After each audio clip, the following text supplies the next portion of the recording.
Hi friends, എല്ലാവർക്കും സുഖമായിട്ടിരിക്കുന്നല്ലോ അല്ലേ? ഞാനപ്പോൾ നിങ്ങളോടൊരു കാര്യം ചോദിക്കട്ടെ. എത്ര പേര് ഇന്ന് ഈ നിമിഷത്തിൽ ജീവിക്കുന്നവരുണ്ട്?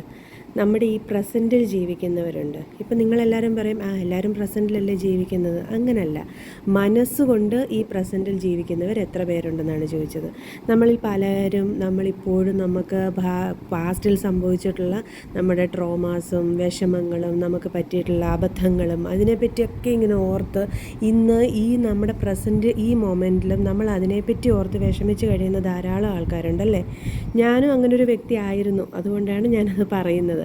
കാരണം നമുക്ക് നമ്മുടെ ചെറുപ്പത്തിൽ സംഭവിച്ചത്, അല്ലെങ്കിൽ 2 വർഷം മുന്നേ സംഭവിച്ചത്, 10 വർഷം മുന്നേ സംഭവിച്ചത്, ഇതിനെപ്പറ്റി എല്ലാം നമ്മളിങ്ങനെ ഓർത്ത് ഇന്ന് ഈ നിമിഷത്തിലും നമ്മൾ വിഷമിച്ചുകൊണ്ടിരിക്കുകയാണ്.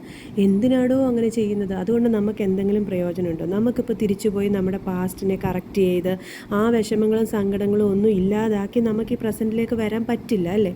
കഴിഞ്ഞത് കഴിഞ്ഞു. നമ്മളെപ്പോഴും പറയുമല്ലോ, പാസ്റ്റ് ഇസ് പാസ്റ്റ്. ശരിയാണ്, കഴിഞ്ഞത് കഴിഞ്ഞു. നമുക്കതിനെ ഒന്നും ചെയ്യാൻ പറ്റില്ല.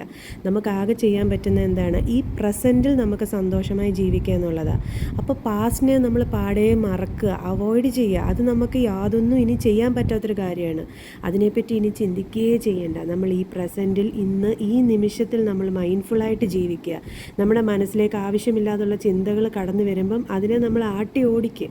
മനസ്സിനോട് പറ, എടേ അത് കഴിഞ്ഞതാടേ, അതിനെപ്പറ്റി ചിന്തിച്ചിട്ട് കാര്യമില്ലടോ, വിടറോ എന്നങ്ങ് പറയുക മനസ്സിനോട്. നിങ്ങളങ്ങനെ പറഞ്ഞു നോക്ക്, മനസ്സ് വിടും കേട്ടോ. അത് നമ്മളായിരിക്കണം മനസ്സിൻ്റെ യജമാനൻ. മനസ്സ് നമ്മുടെ യജമാനനല്ല കേട്ടോ.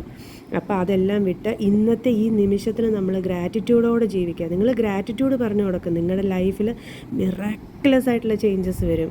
മനസ്സിലായോ? നമ്മൾ ഇന്ന് ഈ നിമിഷത്തിന് വേണ്ടി നന്ദിയുള്ളവരായിട്ട് ജീവിക്കണം. അങ്ങനെ ജീവിച്ചു കഴിയുമ്പോൾ നമ്മുടെ ലൈഫ് ഭയങ്കര മാജിക്കലായിട്ട് ചേഞ്ച് ചെയ്യും. അപ്പോൾ എല്ലാവരും പാസ്റ്റിൽ നിന്ന് പ്രസൻറ്റിലേക്ക് വാട്ടോ.